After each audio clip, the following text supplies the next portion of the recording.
What's going on, y'all, and welcome to the Learnings and Missteps podcast, where we highlight the men and women that have made careers in the construction and maintenance industries.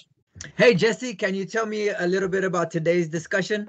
This episode is me and Fernando and Rene, our co-host, talking about hard lessons, collaboration, and it's a really special episode because Fernando gets very vulnerable and shares some really intimate details about his life and overcoming some hardships and working through that. What adds to the specialness of the episode is there's a call to action. And so that call was directed at me specifically, and I'd like to extend that call to action to our listeners as well. How did you get into this? What made you kind of go into this podcast type deal? That's a great question. Back when I was at TD, I was going to talk to the schools, right? I got to go talk to students, and we started the internship program and all that. Yeah. Well, like I was kind of whining and complaining, like, chingao, with COVID and my new job, I travel a lot. I haven't really had a lot of opportunities to go speak at schools. Yes. So that was bugging me, like here I am doing, having a great life, but not really giving back. So that was bugging me. And then Madi, a friend of mine, she recommended that I watch the biography of Danny Trejo. You know Danny Trejo is, right? Yes. Oh, dude, have you seen the biography? Machete, yes. Yeah. Yes. So I watched this biography, and dude, it just blew me away. Like, it talked about all the movies he's been on and everything. But what I took away from it was the reason he does those movies is so that he can have cash and he can go and share his story with people that are dealing with addiction, that are incarcerated, locked up, And so he's like, yeah, I do the movies, they pay me. But what I really want to do is go and help people understand that there's a way out, right? And so after I watched that video, I said, son of a bitch, like, I have no excuse. You know what I mean? It's kind of his means to his passion. You got it. That was fancy, dog. Yeah. I still know big words. I don't know how to spell the motherfuckers, but I know them. Hell yeah. So then I said, okay, I gotta do it. And I had been interviewed on a podcast with another camarada, Adam Gates. And so I called him up. I say, hey, dude, I need to do this. How hard is it? And he showed me. He's like, dude, he spent some money. He invested on some recording equipment. And he's like, man, I had all this fancy stuff, but since the COVID lockdown, now I'm just doing them over the computer. I don't even need all that equipment. And I was like, really? He's like, yeah, dude, all you need is a laptop and a headset. And I said, okay, well, shit, there's really no excuse. And, back to the original situation was that I was whining that, man, I don't really have access to students and people to talk about careers in the trades. Mm-hmm. And then it was like, well, man, make it happen. How can I make it happen? Put a podcast together. And then so then I told Rene, because Rene, I always check in with Rene because sometimes I don't know, Fernando, you may know this or not, but sometimes I get some really stupid ideas. Yes. I remember. What do you remember, Way? Well, one of them was when you were trying to get the weight, that we had to get a certain weight on other ductwork. Yeah. And we were at St. Philip's College, and we had big ductwork in there. And I mean, we it was me, Rudy, and some other guys, and we were slamming it, dude. But then when we started getting into the bathrooms and the smaller stuff, going from 30 by 30 ductwork double wall to 6 by 6, I mean, the number just went down big time. I remember at first we were like, everybody was happy because, man, this is going to work out badass. And at the end of the day, it kind of like just faded away because, it depends where you're working at, man, what you're doing to be able to come up with those numbers. But you're good at coming up with ideas like that. That was, at that same job, you had hired three laborers to come in.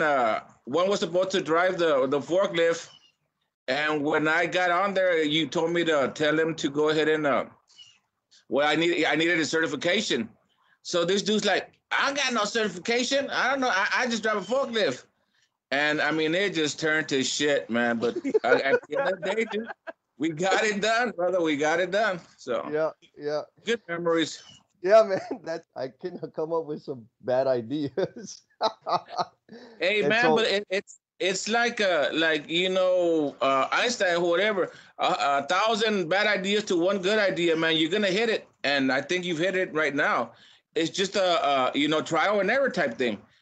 But don't like the good thing about you is that you don't give up. You keep on going, and everybody to get to where you gotta go. As a matter of fact, I was telling my boy last night, nothing's gonna come easy, man, because he's in school and he's struggling with this online doing. And last night he was tearing up on me, telling me, I can't. I said, well, there is no option. This is what we have, and we have to deal with it. You know, you just gotta keep on going, brother. What grade is your boy in? He just started high school, so he's a freshman.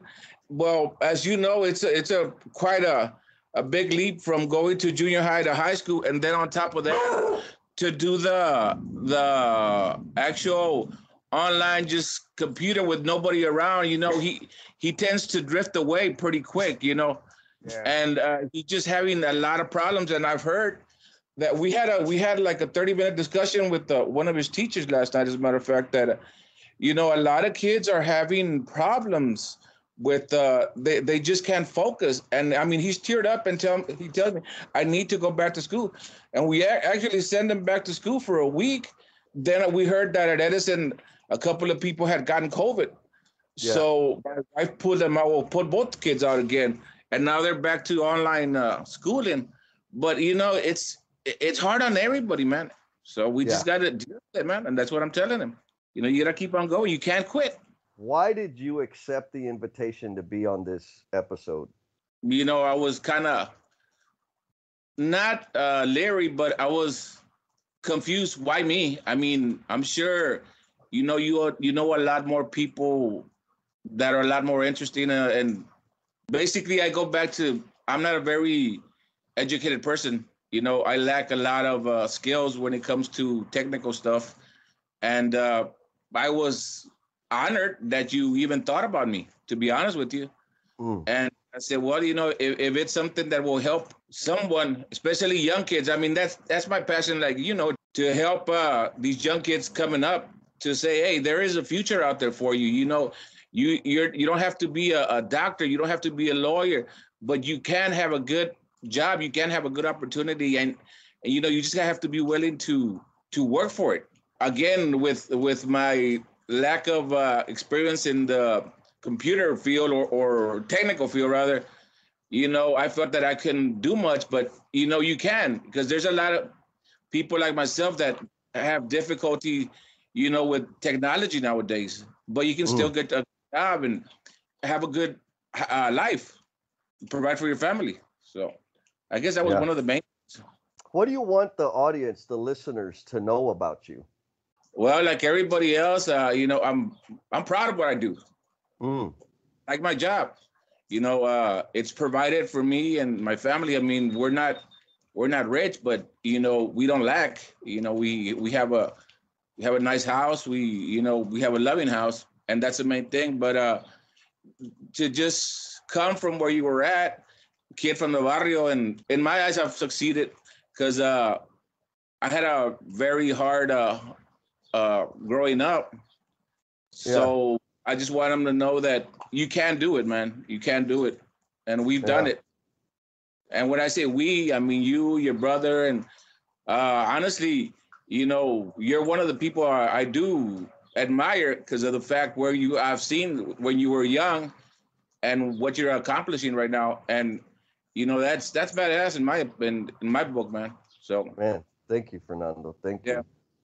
So when you say, growing up in the barrio, when you were younger, when maybe you were your boy's age, can you tell us what that was like? And what were you thinking as a job or career back in them days, if you can remember, Way? Ooh, that is a long time ago.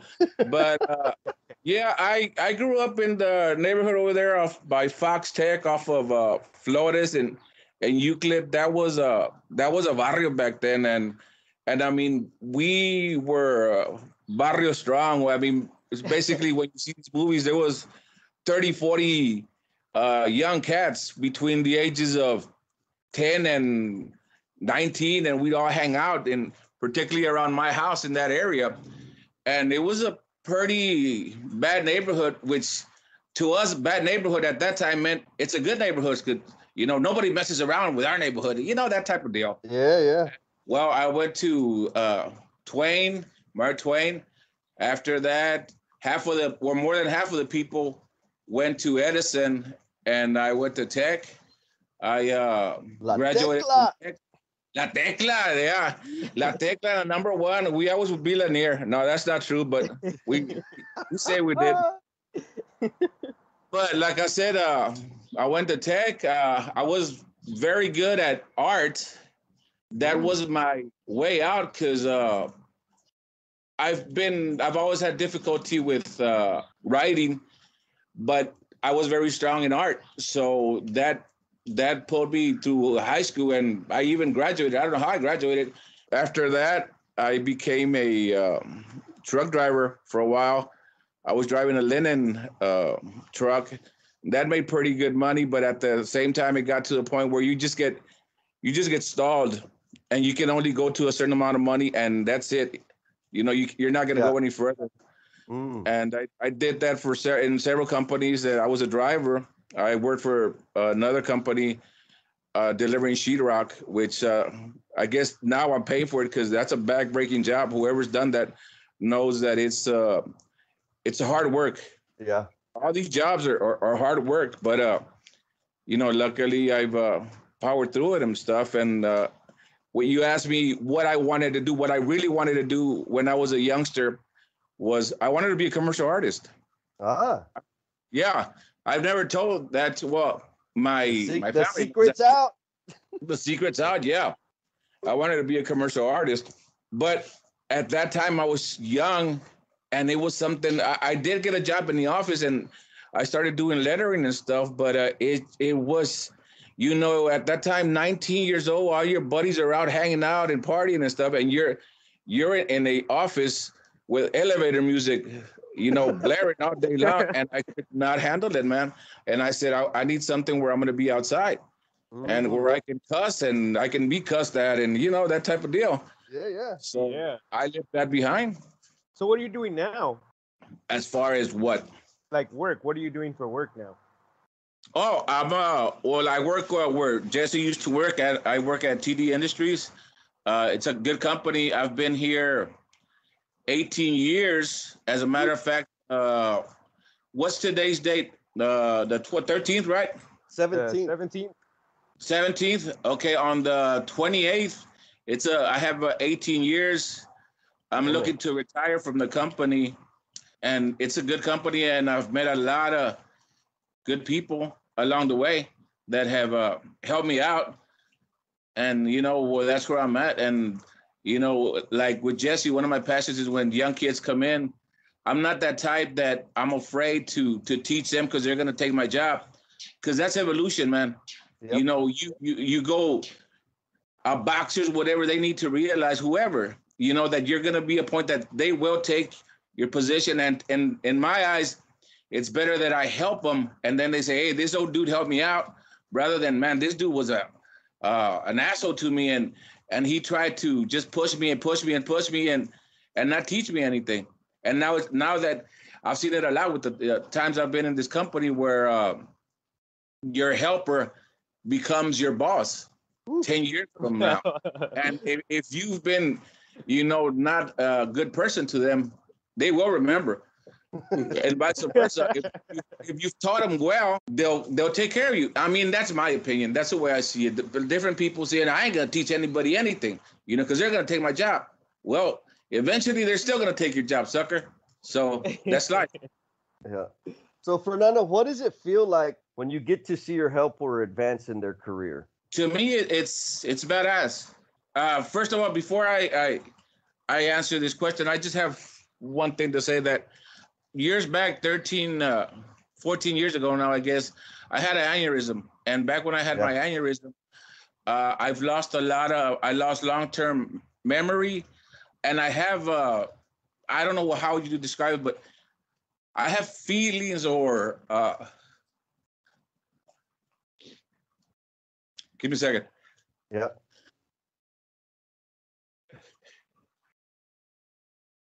Emotions just come towards me. Yeah. That I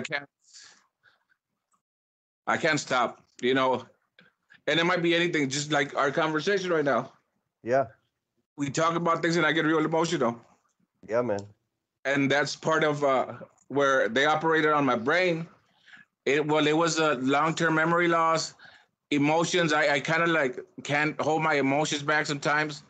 And like I said, again, I was bad at writing. I'm worse now because seriously, dude, I got to the point where something in my brain just not click. It's kind of like when you see on TV that you just see the letters all around, but you can't put them in words and paper. Mm. Oh, okay. And, you know, and as a matter of fact, I learned that from I was at a TD meeting one time, and this dude was doing the presentation, and he was an ex-football player, and I didn't know why I got even worse with all this.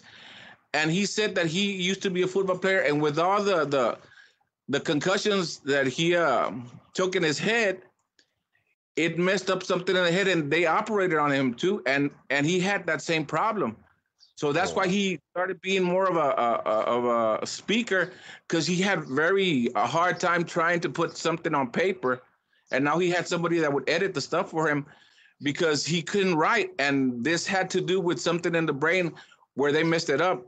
And that clicked with me, where the doctor had told me these things, where they actually, because I have a stent, I have a titanium stent in my brain, and I just think they wired me a little bit messed up when they got back together. I mean, I was messed up to begin with, and they just short circuited a wire somewhere. Okay, I was gonna ask, and you're still going to work in this condition? Yeah, well, when it first happened to me, like I said, it was 14 years ago. I was still young and strong. Oh, I'm still young, strong, and handsome. But I mean, but at first they told me, you know, you're not going to be able to go to work no more. You can file for total disability for what you have. And I said, no, man, I'm young enough to be able to power through this. And thank God I did, you know, and I started slowly. And I remembered TD, I was working at TD, and that's a great company because they helped me with it. And I got paid, and I think I was out almost 3 months. And I don't know if you even remember, Jesse, but a whole bunch of you got together, and I think the last 2 weeks, I didn't have any more time left. Yeah. So they gave me some of their time to be able to make it through. Wow, that's awesome. Yeah, man. Yeah. You're a brother, baby. We had to take care of our people. Oh, yeah. And the reason I brought this up was because if I kind of hesitate when I'm talking or I get emotional, this is why. You know, because when you ask me, how do you feel now when these youngsters, they're doing good. Yep. They're getting up there. And to me, it's badass. You know, and I come back to you. Because you were that young kid, too, that you had a big mouth. Well, you probably still do, man. So I'm not going to, you still do. But you were out there and you were always working and you were a partier. We all were back then. You know that. We all were. We were kind of crazy. But you would always show up to work. You would always do your work. And you would ask questions. And you would have a shitload of questions all the time. You were always this or that, or this is wrong, that's wrong, and let's do it this way. Like I said, you had a lot of ideas. And some people, I remember, what was that dude's name that he was your mechanic back in the day? What was his name? He lived close to me in the neighborhood on where that other house I had. Juan, ¿cómo se llamaba? Oh, at Jack Lawrence? No, at TD. At TD, Oh shit. when you first started working with TD, older gentleman. Well, now he's a lot older. But I cannot remember his name right now. But you and him would have issues at time. Yeah. But you would always keep on going, and you were always working, and always working, and look where you're at right now. And you're a prime example of someone that started as a helper, and then became a mechanic, and then you kept on going more and more and more. And to see that because we didn't come from the same neighborhood, but we came up the same way. You know, you had your struggles and stuff, and I'm sure you had your little barrio and everything. Yeah. But I mean, you kept on going, and to me, dude, that is badass when I see people like that. I mean, there's another one that I can mention, which is Rick Mendoza. I mean, him, we go back and we fight all the time and we argue, but he's someone that, and I'm probably gonna get blasted because mamon or whatever. But hey, you know how it is in the construction industry, that I'm to the age now that it doesn't matter to me what do they think. I'm gonna say what I feel. And from his beginnings to where he's at, that is a lot. And to see someone from our culture advance like that, to me, that's the ultimate, dude. And that's credit to all of y'all. And with these young guys, a lot of these guys that when they walked in there 4 years ago, I mean, they were pups, dude. They did not know how to hold a pookie brush. And now I think in a couple of months, like 6 of them are going to turn out as mechanics already. Nice. And that's badass, man. You see something like that, and every one of them can tell you, hey, this guy helped me along the way. I'm not going to say I taught him everything, because that would be lying. But, you know, a little bit of me, a little bit from whoever, and a little bit from whoever, and they're getting up there. And to see that's our future, dude. So, Rene, you spent some time holding a pookie brush. Can you describe what that was like? Yeah, I remember. I remember you there, man. I do remember you there. Yeah, man, I remember they would make fun of me because I got more pookie on my shirt than I did on the duct. Oh, yeah. I couldn't. I was that punk that you're talking about. Like, I didn't know how to hold it right, and you know, I would get more pookie on myself than where it needed to be. But it was for our audience, that pookie brush is you put that little sealant. It's a sealant. It's just a regular brush, and you put it on there like to seal. It's a duct sealer, which seals the air from coming out, stops the air from coming out of the ductwork. But I remember also Jesse at first when he would do it. I mean, he was trying to paint a Mona Lisa or whatever, and like, hey, you gotta stack that thing in there, man. You gotta fill it in there. He was like, like, nah, that's not the way to do it. And it's simple stuff, but it's stuff that, and it was a good point you all just said right now. What is pookie? Because when I first went in there, they said, here's a pookie brush. And here's the pookie, you're going to pookie. And I thought they said cookies. I said, hell yeah, I'm going to be eating cookies. I love cookies. No, they said pookie. You know, and it's things that if you're not in the field, you don't know what you're talking about. But, you know, I saw a lot of them at first. They were had problems because there's a lot of technical stuff involved in it. I mean, where you can get a piece of metal that's straight, and at the end of the day, you can make it go up, down, sideways, basically whatever way you want. That says a lot, you know, and it takes a lot of experience to get to that point, you know. Oh yeah. So, sure. You know, like that story about that dude he's in a boat, and they can't get it's a ship, and they can't get the ship to run, and you got the best brains out there trying to figure it out. So they call this old dude, and they tell him, can you come and look at this problem, because we need to get the ship going. So he goes over there and he takes a little tool bag, and you know, he does what he does, and at a certain spot he just starts hammering it in, and then that ship just cranks up, and everybody's, yeah, man, you're the best, you're great, and whatever. So then, you know, he sends him a bill a couple of weeks later, and it's for $10,000. And they say, well, why are you charging us $10,000 if you only use the hammer? He goes, yeah, the hammer is $7, but the experience is where I'm charging you the $10,000. That experience has a lot to do with it. You know, that's part of the game, and that's in any field, any field. Yeah. Too many employers, managers, leaders take that experience for granted. Yes. There's some that don't. There's a lot that don't, but there's a whole lot that do. Back to the Pookie. Yes, I remember my artwork, Fernando. Thank you for reminding everybody. I was embarrassed. I was like, what do you mean? I was trying to make it all look pretty and neat. Yeah, And like, no, man, get it in there. What the hell are you doing?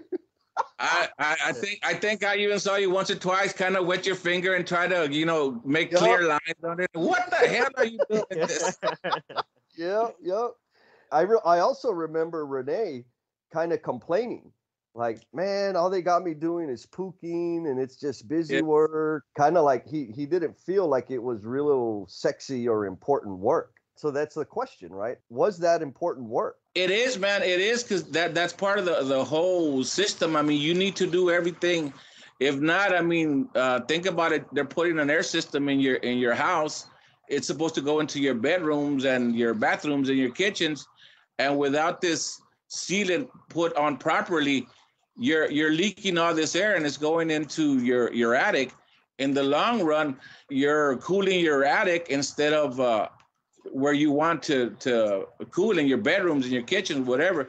So to answer your question, yeah, it's very important, and it should be done right. But a lot of people think that, I can do more than this. Yeah. You know, I'm better than this. Yeah, that's exactly what I was thinking back then. You know, I was like, I felt like they were putting me there because, you know, maybe I was too dumb to do the real work, right? Like, quote unquote real work. And I didn't know how important it was, you know, these little things that stack up to be a giant thing in the grand scheme of everything. Exactly. And I mean, and you got to go through these steps, man. Again, going with my son, I said, you can't be at the top of the line when you just start. You know, you have to go through all these trials and tribulations, and you know, you have to have all these scars where I'm sure Jesse got cut a couple of times. I've been cut, I don't know how many times. Oh, yeah. Those are scars of they're learning scars. And then, you know, you start, okay, well, now I know why I do this. Now I know why. Then this is the first step. And then from there, I mean, even putting screws. I remember a little story I'm going to tell you about. When I was a helper, I had this, he was a real cool guy. One of my mechanics at the time. We would always play little pranks on each other. So he got a handful of screws and he banged the tip of them, where when you try to put the screw in, all it would do is it would just run. It would not screw. So he made a little bet with me for lunch, and he says, I bet you every 5 screws that you put in, I'll put 1. And I said, you're on for lunch? He says, yeah. So he handed me this little handful of screws that he had already messed up, right? So he says, are you ready? So I said, yeah. So I started putting them screws in, and every screw would be run. Out of 6 screws, I would put 1 screw in. And he was laughing like he couldn't. He was almost peeing in his pants. And I'm frustrated. I'm like, and I can't get them in. And then finally he told me what happened. And the thing was that, you know, he messed it up. But I mean, those are learning things that you do. There's another one where, I don't know if you remember this one, Jesse, where you would get a 80-pound bag of cement. That was back in the day. Yeah. 80-pound bag of cement, and they would tell you, okay, carry it over your head.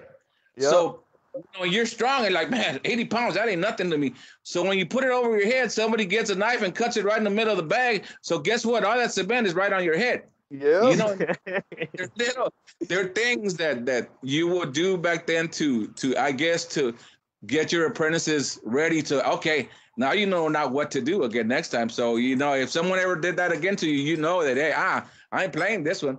It's just part of it's a part of the growing. Fernando, it's important. I don't know if you know this, but I want you to know that you were a major contributor into the growth of my career. I like, without a doubt, 100%. And, you know, kind of back to the very beginning, why I wanted to interview you was when I had the idea, your story was the story that immediately came to mind. You know, you've contributed in a lot of young dudes out there. You've advised them and helped them, and play pranks on them, but always to help them Yes. advance. And I remember many times where you were advising me along the way, like, hey, calmala, chill out, dude, like calm down. And I was like, Yeah. no, no, no, right now, right now, right now. And and then like back to the ideas, right? You were always very clear, very open with me to say, dude, that was a stupid ass idea. Or after that, you started getting to where like, man, Jesse, remember that forklift idea you had? I think this one is like that. Like, okay, Yeah. bueno, okay, forget it, scratch it, let's do something else. But all of that, those lessons and those contributions that you imparted to me, I value tremendously. Uh, Well, I thank you for that, man. I mean, that really does mean a lot to me because, I on something like that, and I think one of the main things to do, and sometimes I tell the higher ups that you have to have that open communication with your workers so yeah, they know that you're the one in charge, but at the same time where they can literally get down to you and not be afraid to say, hey, sabes que, I don't think this is going to work, right? Or I mean, it can't be a yes sir all the time. They know that, right. we all make mistakes, do we all make mistakes? And luckily, I guess that right now that has to do with the years that I've been there, where I feel comfortable in telling people, no, man, that's not right, Yep. or there's situations even, you know, we've grown a lot in safety, and that is badass, man. Where we would do dumb stuff back in the day, where Oh yeah. it's a lot, but then there's times where even the safety guys need that. Hey, wait, man, I know this is safety, but we need to figure something out. I mean, they got you trying to harness up and tie down in areas where it won't work, and we just have to, like, again, have that open communication and tell them, well, you know what, sir, we need to really look at this to Yes. help each other, and let's come up with an idea that we can do, where we can both agree to this is the way we have to do it. And Yeah. I believe highly in that you need that open communication with your foremen, your superintendents, where you can do that, because a lot of guys are like, oh, well, or like what you were doing there. Oh, well, I can't tell that to Jesse because he's Jesse. He's the boss. No, man, you need to have that open communication, Yeah. and y'all as a higher up need to say, hey, I need to back off and say, what do you guys think of this? Instead of Yes. saying, this is what we're gonna do, and this is how we're gonna do it. Yeah. And then you walk away, and it's like everybody's like, "Ta pendejo, ta pendejo." That ain't gonna. Am I right or am I wrong? I mean, but Yo, nobody will say nothing, and then uh, everybody, as soon as you walk away, "Ta bien pendejo aquel." yep. No, have enough to say right there and then. No, man, that's not gonna work now. You're exactly right, man. And to me, that falls in the bucket of respect. Like you respected me enough to tell me that idea was a pendejada, Yeah, right? And the lesson I learned from that I was able to take forward was, a stupid, present your idea and let the guys that are actually doing the work make the idea better instead yes, of instead of saying, this is my idea, this is how we're going to do it. I learned from that lesson, oh shit, maybe I have an idea, but like yeah. the guys are going to make it better. And that's just it, man. The idea, it always can be bettered, and you're not always going to be right. Right. Yep. And you, as one thing I teach these young guys, that when you become, a lot of guys, once they have that little authority that I'm the boss, or I'm the foreman, or I'm the lead man, or whatever, they're like, we're gonna do it this way. No, man, it's gotta be, hey, listen, this is what I thought. This is what I'm thinking we're gonna do. Yeah. And it's like, and you have to have that open mind to say, hey, well, hey, what if we do it this way? Or what if we do it that way? Well, you know what? Let's try it out both ways, and maybe we can both come to a agreement. Okay, we'll do it this way, but then we'll do it this way also to make it Yeah. work. And a Yeah. lot of them, that there's, and I'm going to mention names, but there's a couple of youngsters that are real, like, no, I'm in charge now. You're just going to listen to me. And I tell them, no, man, you have to have that open mind, and you have Yep. to have that communication with your workers to be able to do that. Because, like any business, I mean, anywhere you work, there's where, okay, I'm going to work for you, or I'm going to do it. because I just need you to shut up.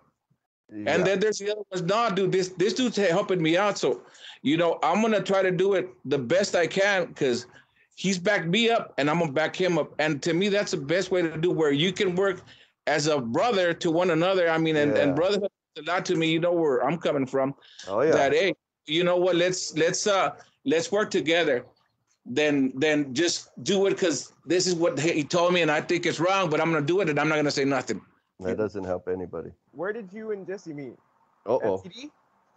Well, like I said, this goes back to sometimes I have long-term memory loss, and probably Jesse can remember better than myself. But it was at TD, and he was a youngster doing plumbing, and like I said, he was very outgoing, very a good worker, like all of us.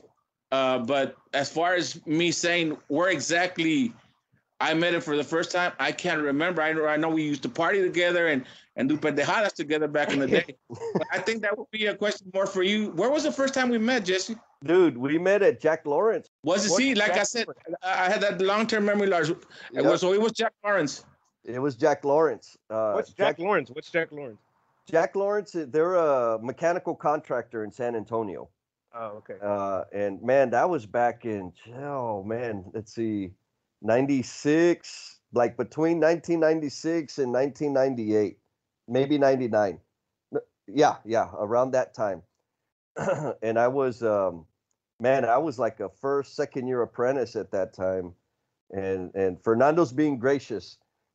He says that I had a lot of fun. I was running wild and crazy. Yes. I came, I did my job, I came to work, but man, once I got out of work, it was party time, and every day was a party. I was making bad decisions. It's also part of growing up, man. I mean, some of us had it a little bit more. I mean, I look at some of these guys, and they're 20 years old, and they're already thinking about buying houses and stuff. And you and I, so man, the only thing we could think of is where's the next bar we're gonna go to, and who are we gonna pick up with? And that's the way we were, man. That's the way we were, but after all these drunken nights and stuff and partying, and again, that's just telling nothing bad about you. That's just saying that you're like everybody else, man. Of course, now look at where you're at. You grew out of it, and thank God for that. Yeah. But we've all made mistakes in life, dude. We've all made mistakes. It's what we do with those mistakes that counts, in my opinion. 10-4. Yeah, I mean, that's, I've been taught the good lessons. You learn, you go to class, you have mentors. But the lessons that really, really stick are those mistakes, the missteps. Yes, of course. And we've touched on it a couple of times, but that idea I had about the forklift, I thought it was a fantastic idea. What was the idea? So I was trying to save money, right? Believe it or not, I'm a penny pincher, cheap son of a gun, right? It was a wage scale job, and we had limited resources. So like Fernando, Rudy, I think Adolf was on the team. We didn't have a lot of mechanics, a lot of sheet metal mechanics. So I didn't want to tie them up on the forklift. So I said, well, let me reach out to a staffing agency and get an operator.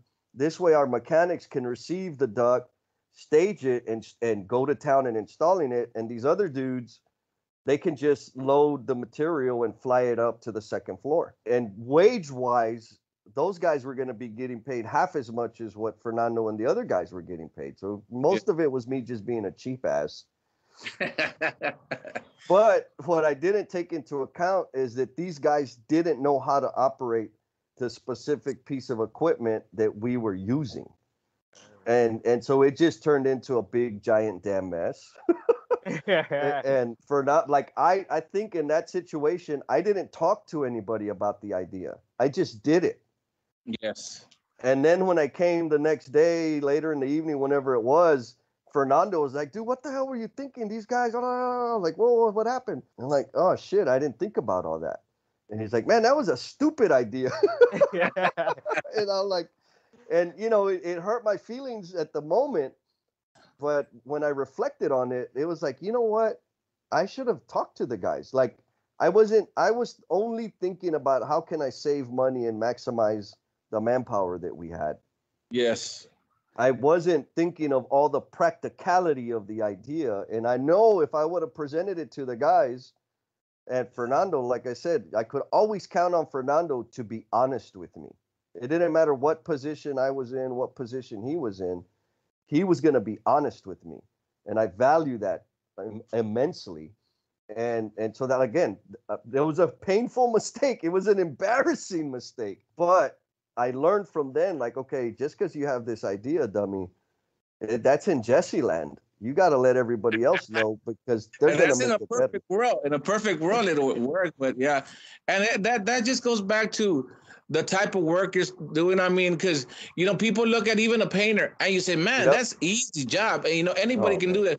But if you're painting all day long, dude, your arms are 10 times heavier at the end of the day. And to anyone that doesn't see that, it's like, that's the easiest job around. And that's with anything. You have to have the experience, especially when you're dealing with equipment.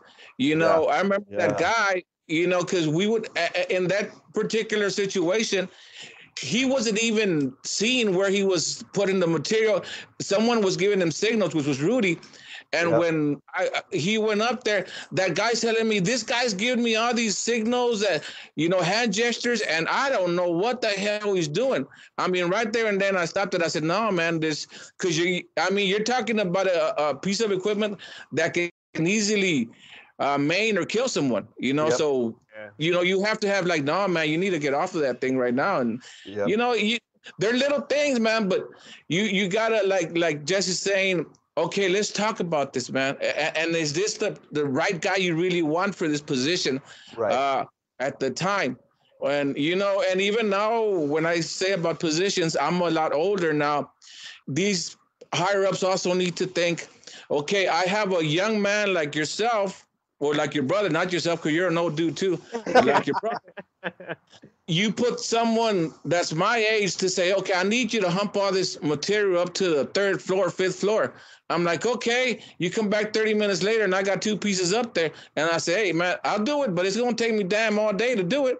Where your brother, by half of the day, he's got everything up in the on the 3rd floor. And that just goes, you need to put the right people in the right positions to be able to do the work correctly.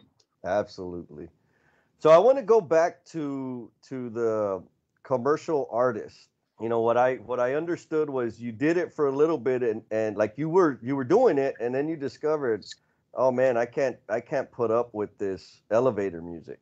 Yes. Yeah. And so that triggered a career change, which I think a lot of people have that experience, right? They have an idea like, oh, this is what I want to do for a living. I've heard of nurses, right? Somebody wants to be a nurse, and then they discover that they faint when they see blood. Oh, exactly. Shit. Guess what? Can't do that job anymore. But I want to know, because I know that you make these knives, and what are they? Damascus knives? Yeah. Well, actually, I don't make them, but I get them from a wholesale dealer, and that's one of my passions now. That I do that.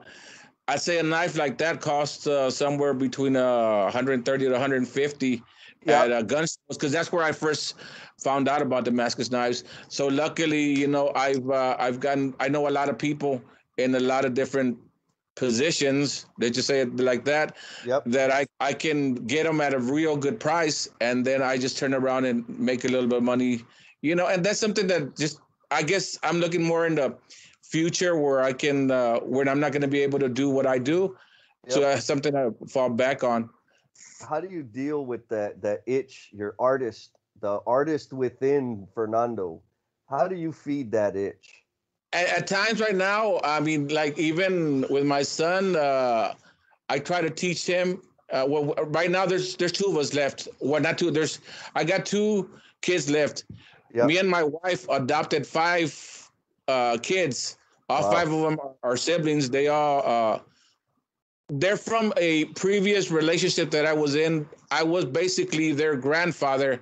From me being their grandfather, just situations happen where they kind of like the mother and the father were incarcerated. And I mean, you've heard these stories many, Yep. many a times. Unfortunately, you know, that's part of growing up too. Yep. But, you know, they were basically from uncle to aunt for, I'd say maybe 3 years, which I was always seeing them, but it wasn't the same. So one day I was at a TD huddle meeting.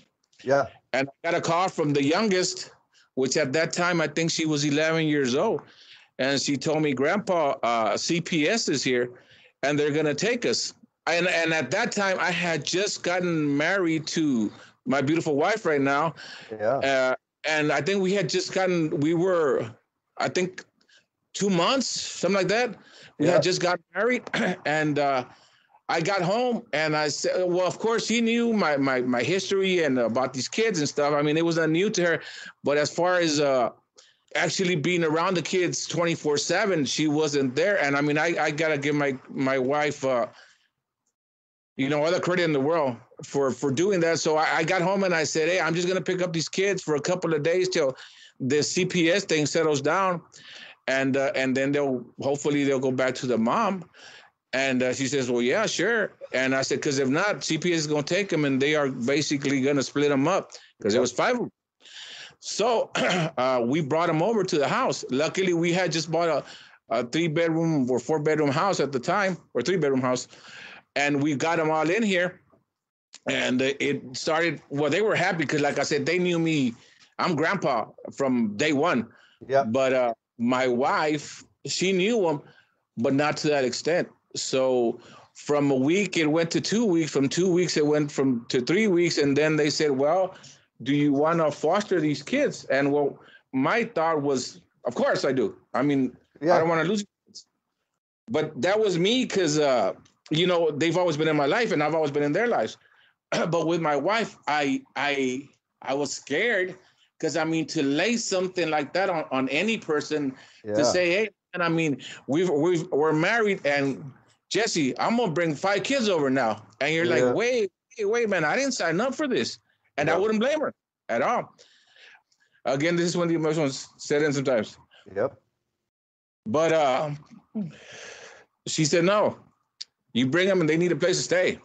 Wow. And you know, and we started doing the fostering first. I mean, we had to go through the FBI. We had to go through classes. We had to, I mean, it's not like, hey, here, boss, se acabó. No, you have to have classes for all this stuff. And that's where I think the part of us, and I say us, my wife too, helping people, because we saw all the bad things. Yeah. Excuse me. All the bad things that these kids go through. Not only mine, but I mean, in general, we would hear horror stories of when we were in classes about how these parents, I mean, biological fathers and mothers would abuse their kids, and they needed a home and to be fostered and to have a permanent home. And the more we looked into it, you know, the more we said, well, we can't let these kids go. Well, I mean, to me, there was no question about it. But again, I had to respect my wife's decision because it's a two-way thing. I cannot tell her, no, this is what's going to happen, and you're going to take care of me, se acabó. Like back in the day when a man would tell a woman that's it. Yeah, no, that don't happen no more. It's something that we both agreed on. We both agreed on it, and we went through all the paperwork and stuff. And then I think 2 years after that, we legally adopted all of them. Well, we had 5, but one of them had very bad issues. She was bipolar and stuff.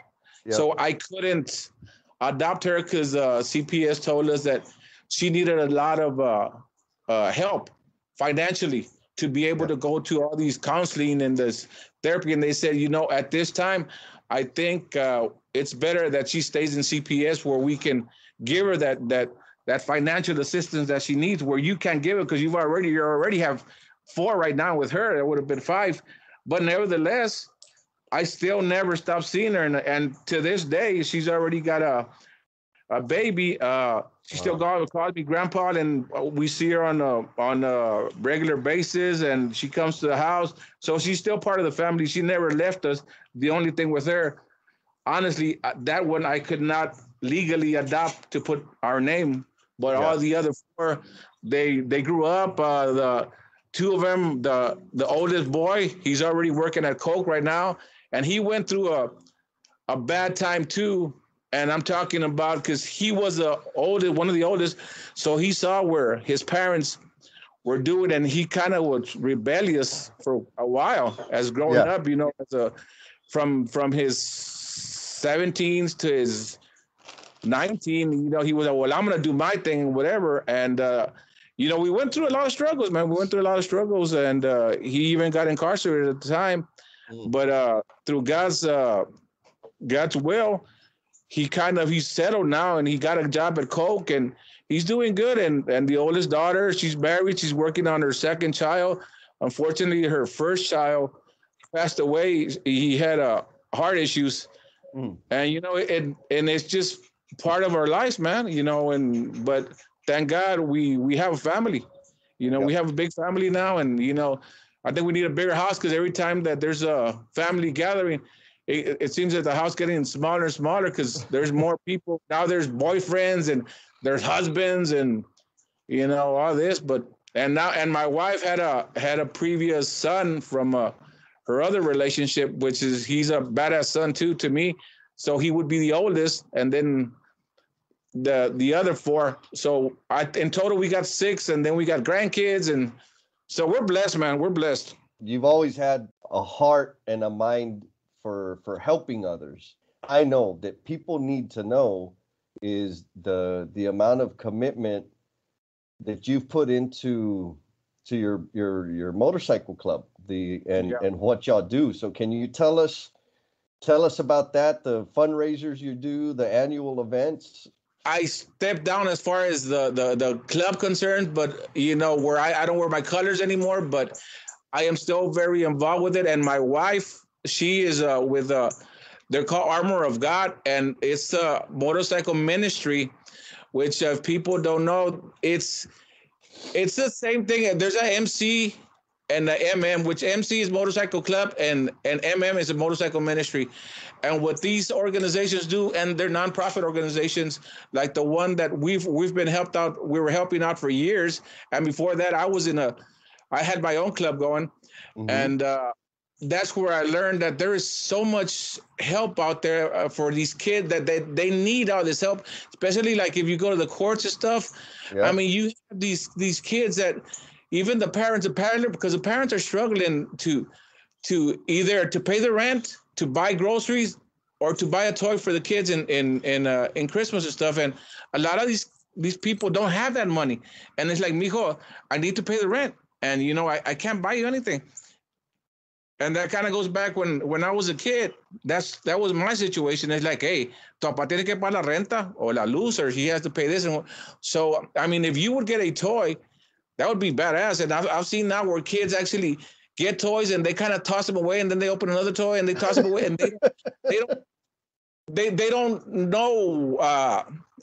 How can I put this, man? That some people don't have that all that luxury that they have. I mean, it might not be luxury, but it's that all that opportunity where maybe one toy, man, can make a difference for a kid. Yeah. And that's where we to come in. And we, before that, in November for Thanksgiving, what we would do, I don't think we're going to be able to do it this year because of this COVID. You know, the COVID has stopped everything from everybody. But we would get families in need, and everybody. And you're talking about different clubs, man. I mean, at that time, there's no difference in the color. I mean, because everybody would wear their different colors, but we would all get together and they say, okay, so your club, all these families would get together, or these clubs would get together and say, okay, you got 3 families that are in need, so let's buy the whole turkey deal, the whole turkey deal, the whole sides, everything, and they were gonna deliver it to these houses, and a lot of them were elderly. Yeah. Where they couldn't even get out of the house. So you're talking about 20, 30, 40 strong bikes riding together, going up to a neighborhood like at this time of the morning, and you hear that thunder and that rolling. There's nothing like it, man. So then you get off and you go.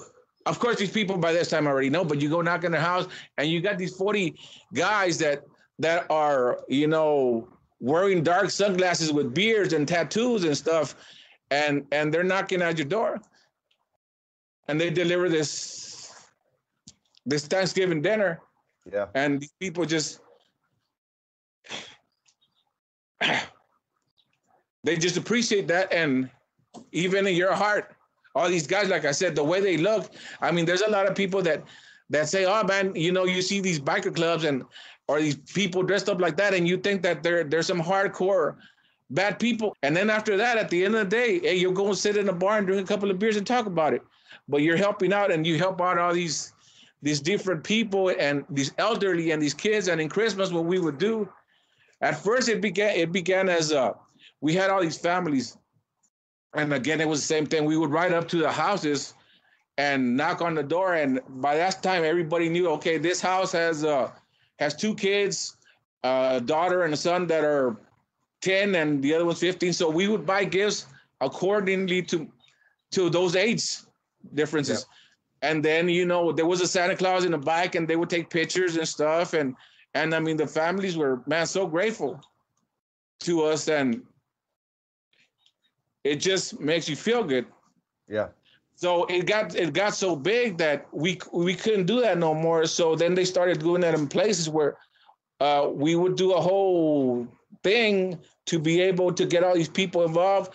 And then they would actually, other people would come and they would bring food and they would have music. And this was last year. And I mean, we're talking about easy over 1,000 families would show up, man, and get their toys, and they have free meals and hear a little bit of gospel music and stuff. And I mean, it was great. This year, honestly, I don't know how it's going to be. They're still talking about it. But as a matter of fact, I talked to Valerie, and I asked her if we can put a box up there at TD to try to collect toys. And I told her, even if it's nothing big, these toys will go to a needy family. And right now, I'm going to even put you on the line and say, I would like to see if you could talk to your people and maybe set up a box or two to try to, whatever toys, even if it's 5, 6, 10, whatever. I mean, they're going to go to a big, a needy family. And especially right now, that there's a lot of people that are not working and they're struggling. Yep. And to try to help them out as much as we can. So again, I'm putting you on the line right now and saying if, you can talk to your people and maybe get a couple of boxes going. Yeah. You think that was possible? I'm on it, brother. Okay, cool. Yeah. All right. I'll fix. So so if other people listening to this want to connect with you to join the cause, how would they connect with you? I can. Well, right now, me being at work, it's hard for me to connect. But I can give you either right now or later on, because my wife, again, right now, her mom is going through some medical issues.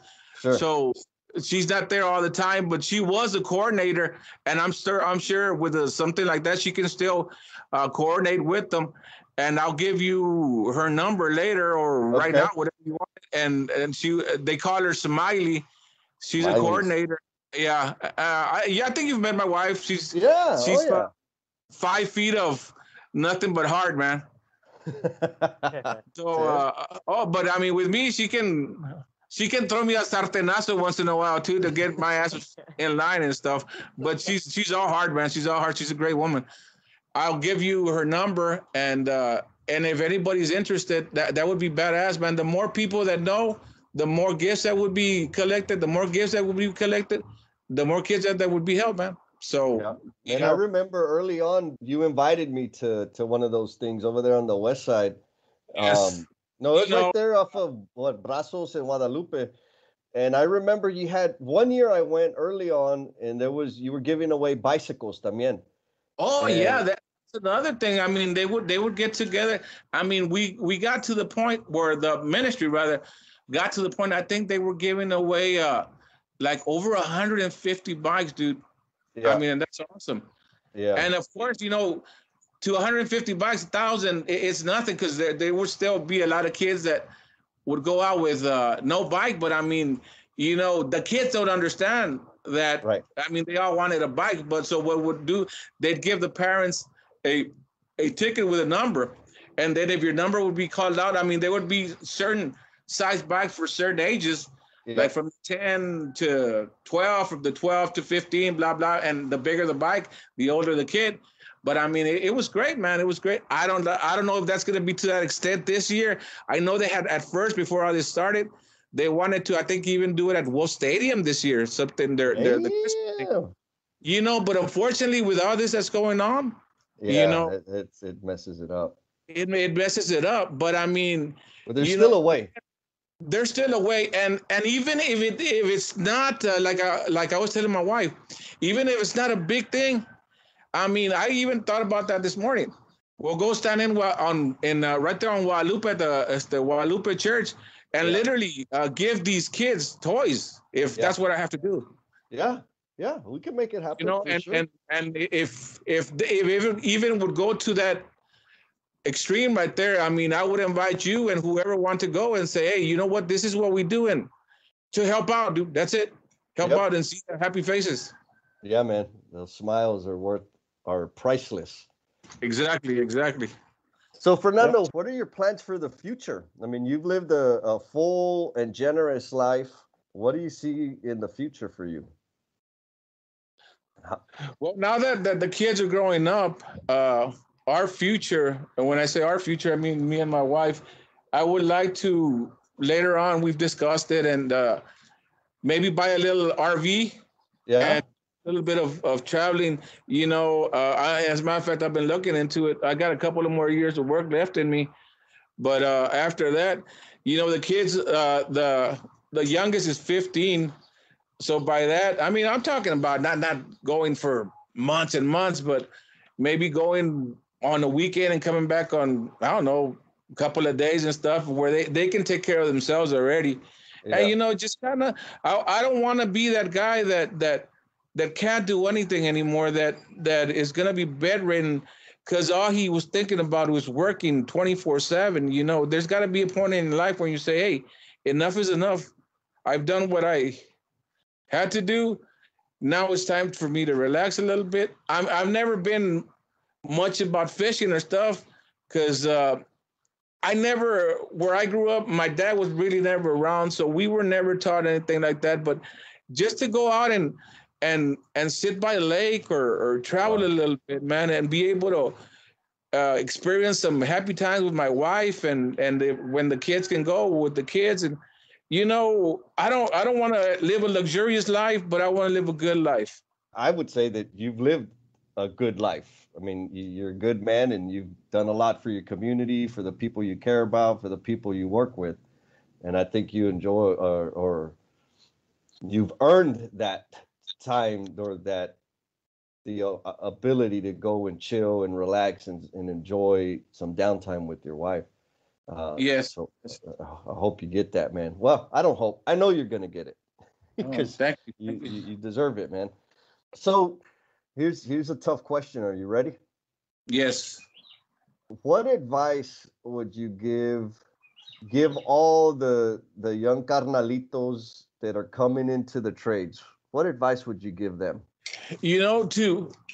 To just keep on going, man, because you're going to fall and you're going to struggle.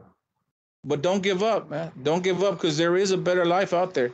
And there is a lot of opportunity, in our fields. And only because you don't go to college doesn't mean that you're not smart. You can thank God for these companies where you were and where I am. They offer a lot. And don't be afraid to leap into a different position to be able to advance yourself. Look at the people around you. Look at yourself. And like I said, again, I bring Rick up on this, that these people, y'all have come from not the best situation, and you've made a difference in the world. You've made, you've overcome a lot of obstacles in the way, and these young kids can do the same thing, but you have to want to do it, and don't give up, man. I mean, because there's going to be a lot more mistakes done to get to that one good solution that, to a solution that'll help you. And you are living proof that, man, to every one good thing you've done 100 things wrong, but you never give up. But you've never given up. And that's what I tell these young kids. Don't give up, man. I mean, you're gonna make mistakes, and that's what sometimes, and when you're getting into this field, you get depressed because, man, I can't do it because I made a mistake. But you're learning, dude. You're learning from those mistakes, and you're not gonna make that mistake again. Just to keep on going, dude. To keep on going, to strive to be better. Rene, you got any questions? No, I don't have any questions, but I got a comment. So earlier you said, why you? Like, why would we interview you? You were asking us that, and I'm gonna tell you, like I told these people that I work with, they were asking me about the podcast, what's it about, and I say, a lot of people know a lot about like celebrities and their favorite football player or whatever. They know everything they do and all the little changes and stuff, all the little heroic things they do, but we don't talk about heroes like you. You're a hero. You're a hero to your kids that you fostered. You're a hero to those kids out there that didn't have toys and don't have enough money to make a Thanksgiving. And you're that hero, and we need to talk about these people. And you're a trade worker. You know what I'm saying? The heroes are not that far. They're not all in Hollywood. They're right down the street at that construction site. They're the ones making your house and giving you your plumbing and keeping your electricity going. They're heroes too, and we need to talk about these people, and we thank you for being on the show and sharing your story with us, because everybody needs to hear this stuff. Well, thank you. That means a lot, and it's like you're saying, there is these people that I mean, I guess right now they call us essential workers, that even through all this pandemic, we've been there. We've and when I say we, I mean the whole company or whoever. I mean, they talk about the mail people, the post people, they talk about everybody else, but sometimes they do not mention the construction part of it. Like you said, the sheetrocker, the electrician, the plumber, that without the plumbing, you're full of shit, basically, because it ain't gonna happen. I mean, without the air conditioning, man, I mean, either you're going to freeze your ass to death or you're going to be sweating and you can't go to sleep. A lot of people, like you said, they forget about these, the essential worker, which is us. I thank you for mentioning that. And in behalf of everyone that does construction, from the sheetrocker to the plumber to everyone, thank you all for remembering us. That means a lot. Yeah, man, we're gonna keep this going for sure. When you have an idea, like, hey, man, I want to talk about this on the podcast, bring it up, dude. We'll do it again. And if you know other people out there that have a story or want to share their story, we're down. We like Rene said. Rene, you said it beautifully. There are heroes among us, and we want to share their story. Said it very eloquently. He did. Watch out, eloquently. Yes, ¿dónde salió?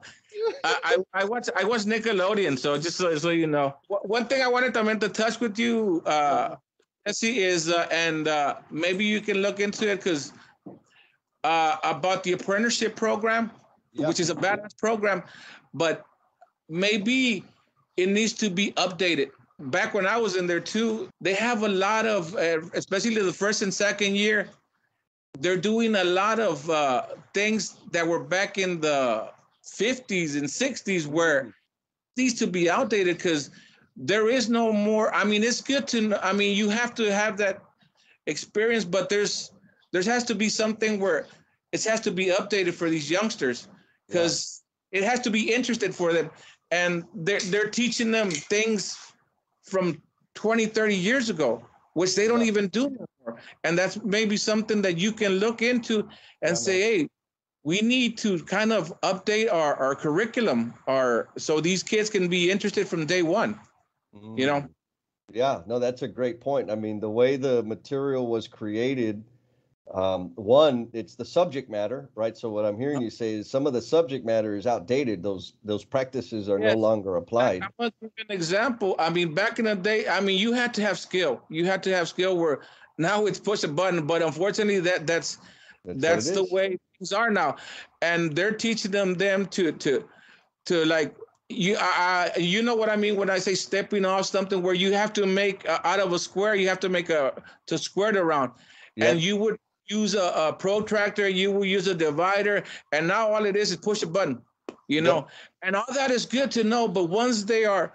in the real world, there is no way that they use anything like that, and that's why I'm saying I think that you might touch on it a little bit. This is what it Yep. used to be. Now this is what it is, you know, Yeah. Yeah. and you have to, like, even with students, you might be bright at one thing and they're gonna say, well, this guy's dumb because he's not as bright as this. Well, he might have another idea. He might be that artist that turned into Stan Lee, or he might be a the females that do the dresses, or Yep. what do you call those, a seamstress, Seamstress. not a, yeah, and because all they do is doodle and stuff, but that doesn't mean that they're not smart. That means that they Correct. have another onda. They have something else, Yep. you know?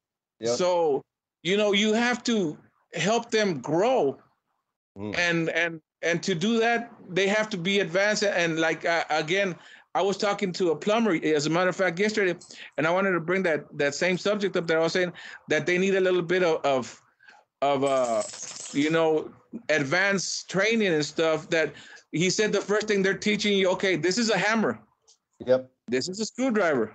You'd have to be real not be able to understand what a hammer is used for. But I Yep. mean, I'm just saying it's something that maybe you can look into, and Yeah, I don't man. know, try to see if, okay, we can try to advance this, or bring it up a little bit to the future. Yeah, point taken, my friend. And Okay. I'm connected with that curriculum, so I can make some waves Mm-hmm. and see how we can make it better for our people Like I out said, you look for, before you say anything, look into it and say, hey, what does the first year apprenticeship program do? Kind there. of Right. like do it, and when they say, hey, well, this is this, well, don't you think you know, this is a little bit outdated? Don't you think we should kind Yeah. of bring it up to date more? Yep. Yeah, So and just then the material and the delivery of the material, right? I mean, that's another important thing, because people, I mean, hell, did you ever think you were going to be on a podcast, Fernando? no, I did not, sir. No, I did not. And my wife, she says you need to watch your mouth, because I have, you know, because when I told her, she goes, you, how come you cuss all the time? I said, well, I said, babe, I know when to cuss.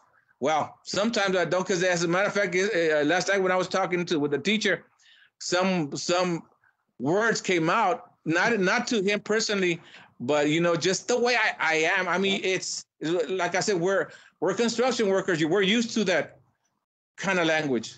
Yeah. And I don't mean to be offensive with anyone when I say things like that. Even when I've never, to the youngsters or to whoever, I've never looked down at them, Right. and I've never cussed at them.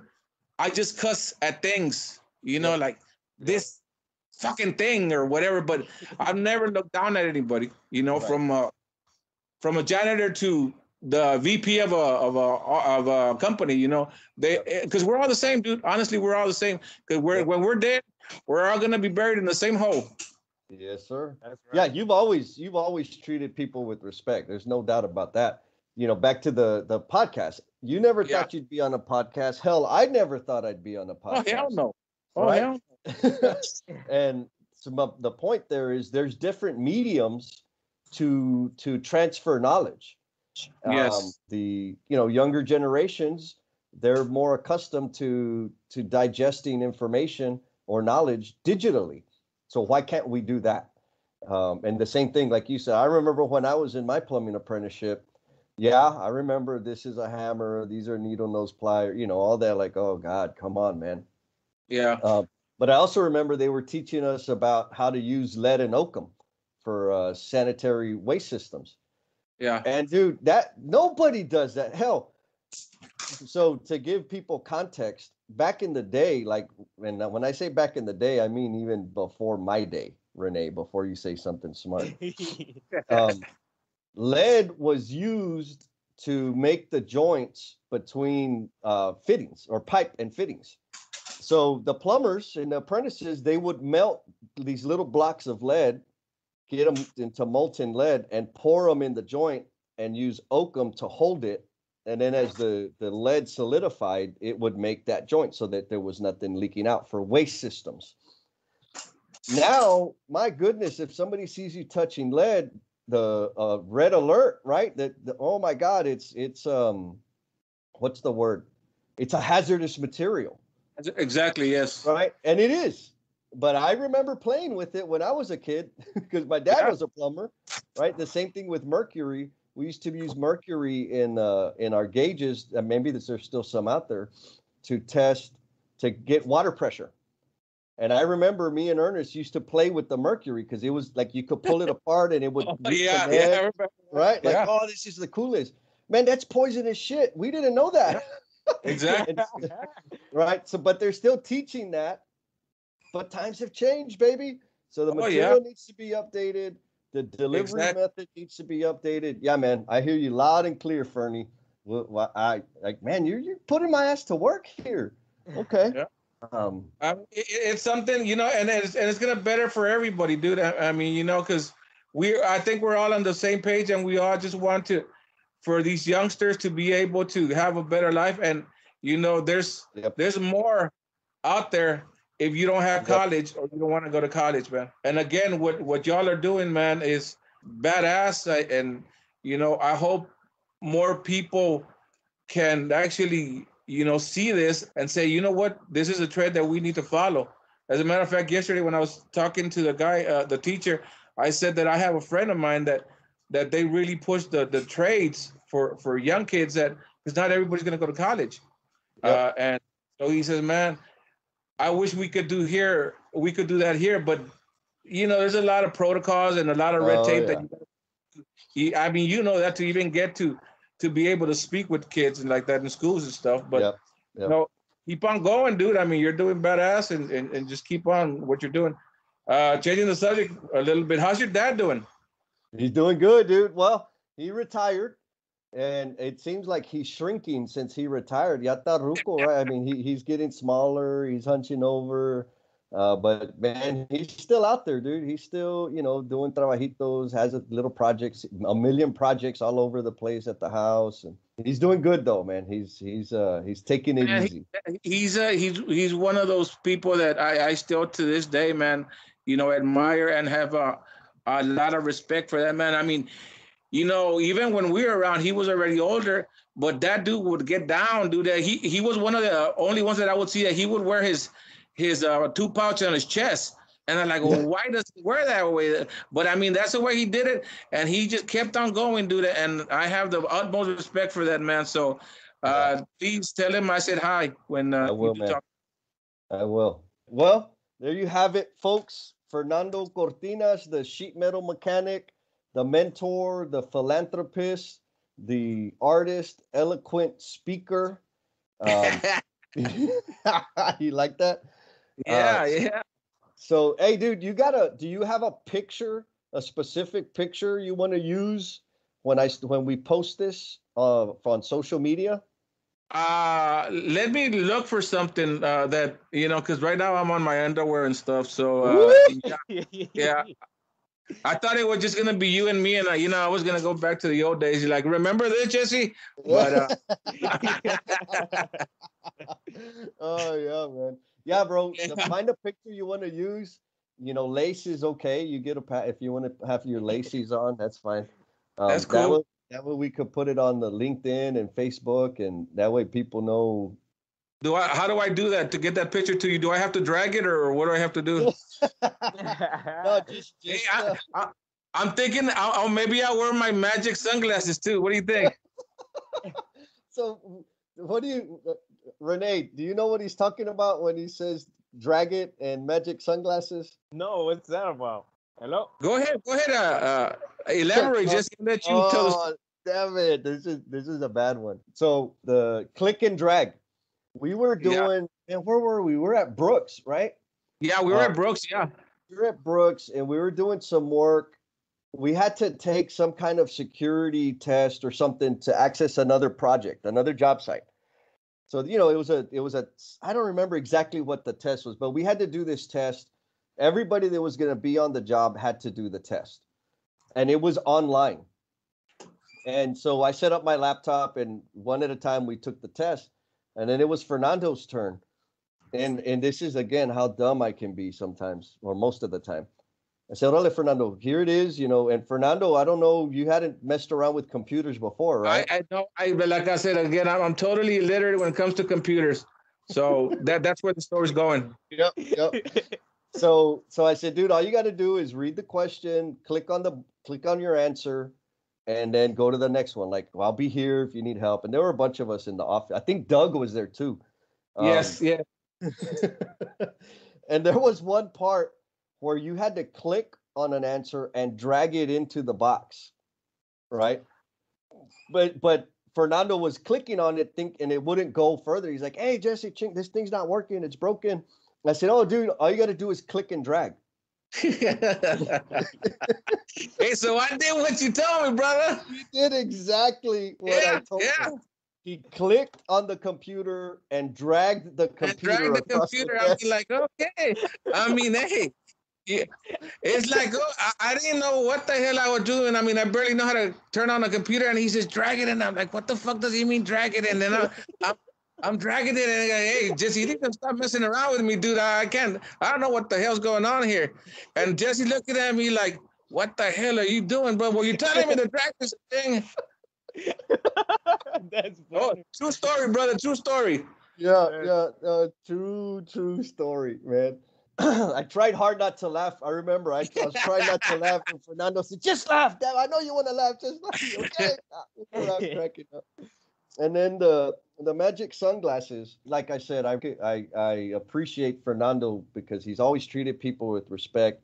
He was always helping people and mentoring and guiding at all levels, right? Like his peers, the people that he was supporting, and the people that he reported to. He would guide and mentor. And so I recognize that as leadership capabilities. And so I started putting his name in the hat for different meetings and different opportunities to come to the office and be involved on different things.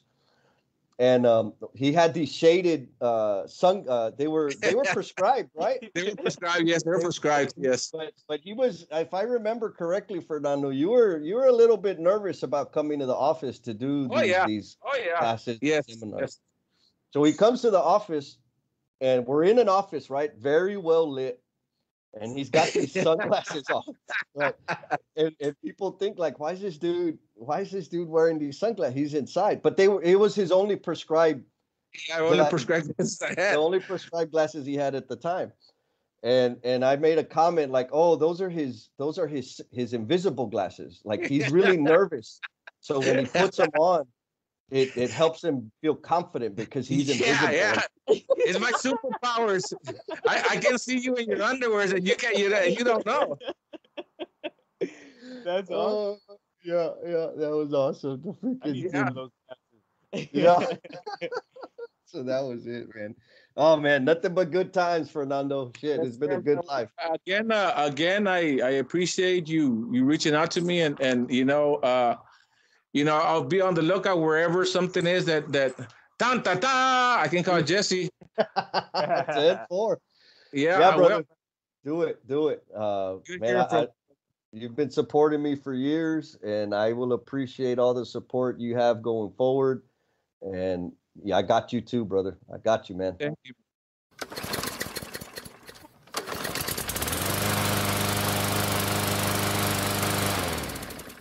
Well, that's the end of this episode. Thank you for being gracious and sharing your time with us. We ask that you show us some love on social media. Give us some honest, actionable feedback. Help us understand if we're headed in the right direction in providing an entertaining and insightful experience for you. You can also give us that feedback directly via email at Jesse at learningsandmissteps.com. So thanks again. Be cool, and we'll talk at you next time.